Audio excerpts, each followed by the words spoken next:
ઘઉંની ડુંટી આવી ગઈ છે. તો આ જે ખાસી છે પણ પાકલ થાય ને ત્યારે જય શ્રી રામ, જય મોગલમાં, જય સુંદર ભવન. કેમ છે યુટ્યુબ ફેમિલી?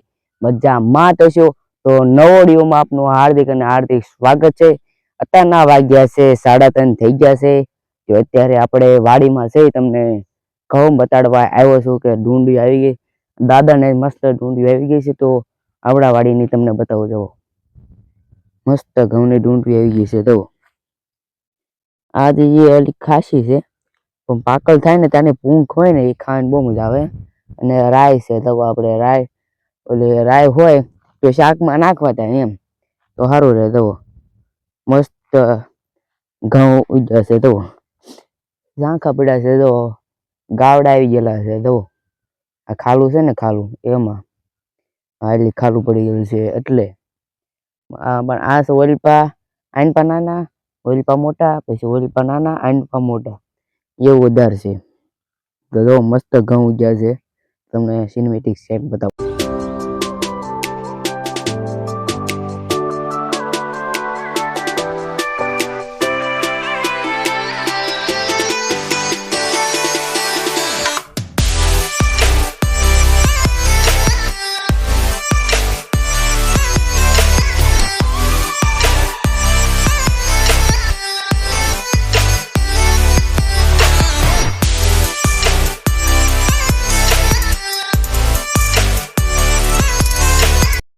શોર્ટ પસંદ આવ્યો હોય તો લાઈક કરી દેજો.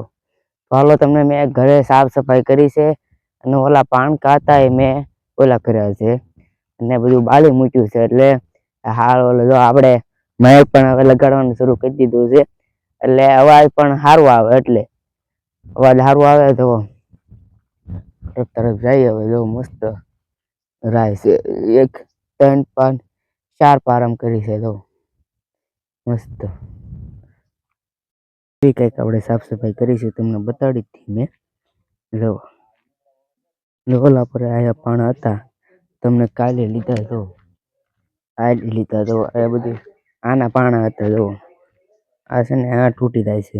હા, એના બધા પાણા છે. તો મસ્ત સફાઈ. દો એ ધવાડા નીકળે. દો કેવા ધવાડા લગાડ્યું છે ને, આ બધું કચરો આવે એટલે મેં લગાડ્યું હતું. ના દવા હજી ધવાડા નીકળે. કાનનું કલાકથી મેં હરગાવું તમને. જો મસ્ત થઈ ગયો છે.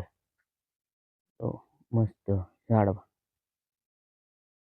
આપણું પ્યારું ઘર. એને આજે સાફ સફાઈ ન કરી. દઉં મેં સાફ સફાઈ અંદર બધું કચરું બસરું પડ્યું છે ને, પાણી બધું ના હોય એટલે સાફ સફાઈ ન કરી. પાણી આવ્યું છે મસ્ત.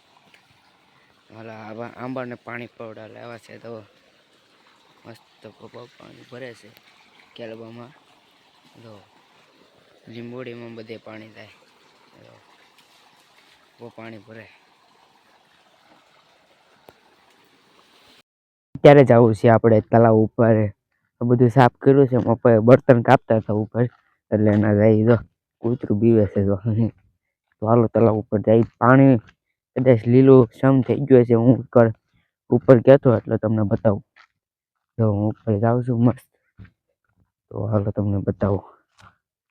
મસ્ત આ લહરી જાય ને તો બધું જો આ કાંટા છે ને, હથળિયા જેવા. તો કોરોના જેવા કાંટા છે. તો આ હાથ અડે ને તો વાગી જાય. એટલે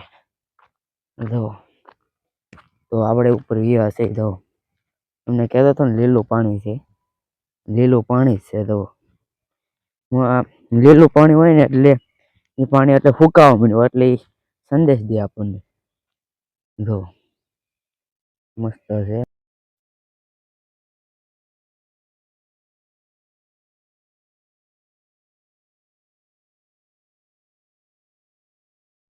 પછી અંદર જાય. બહુ અંદર ના થવું, કારણ યારું પેરું કઈ ખાપ બાપ હોય કવડી નું હતા. એટલે આ ઓલા પર દઈ ના સારું રહે. આ ઉભા રહી લ્યો. સાયલી મસ્ત દેખાય. જવો તળાવ આખું અડધું આ બધી ભર્યું વેચાણ હતું એ બધું પૂરું થઈ ગયું છે. તો હવે ઓલા ચોમાસામાં જો અડધું સુકાઈ ગયું પાણી. અને જો બળતણ કાંઈ પછી એમાં ઉપાય. તો તમને નતું કહેતો. એ જો મસ્ત પાણી ભરેલું હોય એટલે આમાં પાણી ભરેલું હોય તો જ આપણા કવામાં પાણી રહે, અને પાણી રહે નહીં. જો આમાં કવામાં એટલે શું આમાં તળાવમાં જો પાણી રહે તો કવામાં પાણી રહે, નો પાણી ન હોય તો કવામાં પાણી ન રહે. એટલે આમાં પાણી હોય સોમાં સુધી કવામાં પાણી રહે, પછી હાવ હેઠે પાણી વહી જાય. અત્યારે પાણી ફૂલ છે, આટલા ફૂલ એમ ફૂલ. બહાર નીકળી તો આયા જાય યાર બેર હોય તો કવડી ન થાય. જો મસ્ત સૂર્યાસ્ત થવા આવી ગયો છે. જો મસ્ત છે. નાના નાના બોર પાક્યા છે, પાક્યા ના એ કાસા છે, અને એ પાકશે ને ત્યારે બહુ મજા આવશે ખાવાની. તો ઘર સામે બોરડી છે, જો નાના નાના બોર છે, હજી મોટા મોટા બોર ન ગયા. એક હતો આ હતો એ પણ નીચે પડી ગયો, લેવાઈ ગયો. તો કાંટા બહુ વાગે છે. તો અહીંયા એક બોરડી છે તો, પણ અહીંયા હજી બોર આવ્યા નથી. અહીંયા બોર જ ના આવ્યા, ખાલી ફૂલ જેવા આવ્યા છે. તો બોર તો કદાચ આ બોરડી આવતા નથી. હું જોઉં છું તારે બોર આવે ને ત્યાં ને તો મસ્ત પર્યાવરણ મસ્ત છે. જો જંગલ જંગલ તો ન કહેવાય, આ ઓલું કહેવાય એમ મસ્ત જોવા લાયક. તો બંધ થઈ ગયું છે, હકેલી નાખી ટ્યુબ. જો આપણે હવે તો ટ્યુબ હકેલી ઓલું કરી નાખ્યું છે. જો સારું કર્યું, આ દાડો પી જાય એમ મોર આવી ગયો છે. તો આપણે આંબા નજી ના આવ્યો, હજી નાનો છે એટલે. સનસેટ થઈ ગયો છે. સનસેટ એટલે સૂર્ય આથમી ગયો છે. સૂર્ય આથમી ગયો છે. તો પાછું કૂતરું આવ્યું. પપ્પા ગરમ પાણી કરે છે, તો આપણે થંબનેલ લેતા આવી.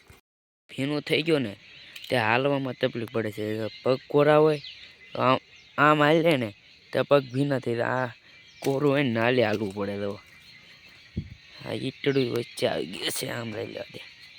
હાલા આ તારી હું સાતું નહીં.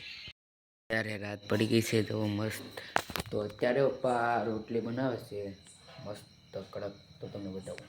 તો મસ્ત રોટલી બની રહી છે. હજી ગેસ ચાલુ કરવાનો છે, પછી રોટલી થાય પછી કરવાની છે. હા, એક બાજુ રોટલી બને છે અને એક બાજુ શાક બને છે. આપણે શાક બનાવીએ છીએ મસ્ત. આપણે ગાંઠિયાનું શાક બનાવીએ છીએ મસ્ત. આપણે ગાંઠિયા નાખવા પડશે આમાં. જમવાનું તૈયાર થઈ ગયું છે. જો શાક છે, આ છે રોટલી છે, સાઈઝ છે ને પાણી પીવા માટે. તો હાલો તમારે જમવું હોય તો મસ્ત જમવાનું છે. તો આપણે મસ્ત જમી લીધું છે અને ઘઉંની ડુંડીઓ આવી ગઈ છે. એ ઘઉંની ડુંડી છે પાકી જાય ને એટલે પૂંખ ખાવાની બહુ મજા આવે છે. પૂંખ ખાવાની બહુ મજા આવે. અને તળવામાં તમને ઇતિહાસ બતાવો છો. જો આજનો વિડીયો તમને પસંદ આવ્યો હોય તો લાઈક કરજો, શેર કરજો અને સબસ્ક્રાઈબ કરવાનું ભૂલતા નહીં. મને નેક્સ્ટ બ્લોગમાં તમને બાય. તો બધાને જય શ્રી સ્વામિનારાયણ.